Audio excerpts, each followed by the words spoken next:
Speaking of Matt's, let's shift gears. Matt Cappotelli. That's a friend of yours. Yeah, I went to college with him. So you went to college with him, and you got a degree in, what, business marketing? Business marketing. Western Michigan? Western Michigan. Kalamazoo. What kind of grades did you make? Awful. But you got through and you got a degree. While in college, I was traveling, 7 hours down to Louisville, Kentucky with me and my road mates. I made sure that my classes were Tuesday, Wednesday, and Thursday. But you got a degree. But I got myself a degree. So you met Matt in college? We played college football together. What position did you play? I was brought in as a defensive end. And once they realized that I was the smallest man of the defensive line in Division I-A college of all time, they moved me to linebacker. I was a redshirt freshman, so I didn't play at all. I wanted to quit from day 4. It was a horrible experience. Right. But I said to myself, I made this commitment. I'm at least going to do the season. I did the season as a redshirt, so knowing I would never get in a game. But I finished out the season, and then after that, I was like, okay, I've put off wrestling long enough. And what happened was I had to go to college. My parents made me go to college. Damn right. Hey, anybody, I get asked all the time, and I'm sure you do too, Yeah. Colt. Hey, what should I do to get in the wrestling business? I tell people, and you can back me up on this, or you can go down a different road. I recommend the highest level of education or any kind of technical training that you can get before you pursue that dream of getting in the squared circle, because by and large, your chances are very slim at making it.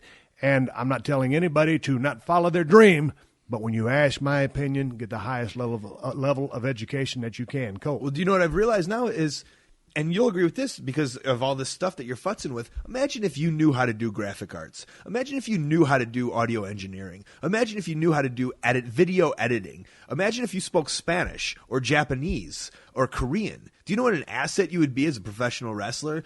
So to realize how important these weird educational things are to you, you don't realize as a 16, 17-year-old because you're like, all I want to do is be a pro wrestler. But I'm sitting here telling you, and you're sitting here telling, if you learn that stuff now, you have the most amazing advantage in the wrestling world, because it's not just pro wrestling now, it's everything. Well, it's everything, but my point is you need a backup plan. I didn't have a backup plan. I got lucky. My career was a lucky, hard-working fluke. So, but, I had, almost 17 hours to go, and then I dropped out of school.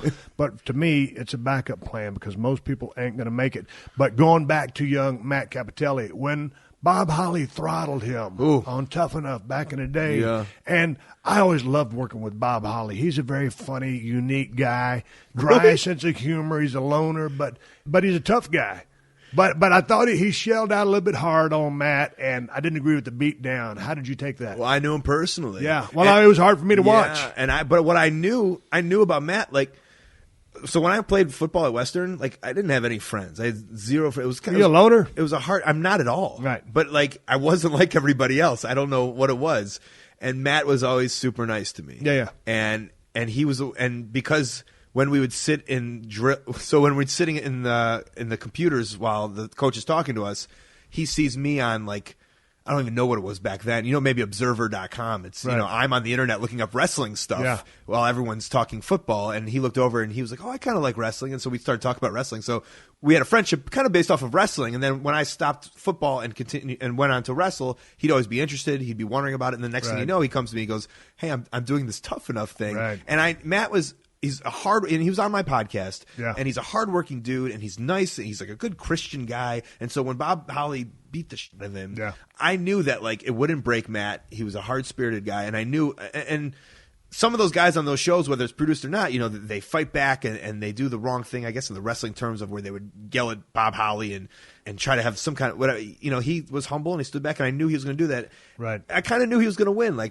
guess that's cheesy to say, but I knew the guy. I knew what a heart he had and what a spirit he has, and I was glad he won. And for those who don't know, he's gone through cancer, and he's such a soldier, and I don't know, what a great human being Matt Cappotelli is.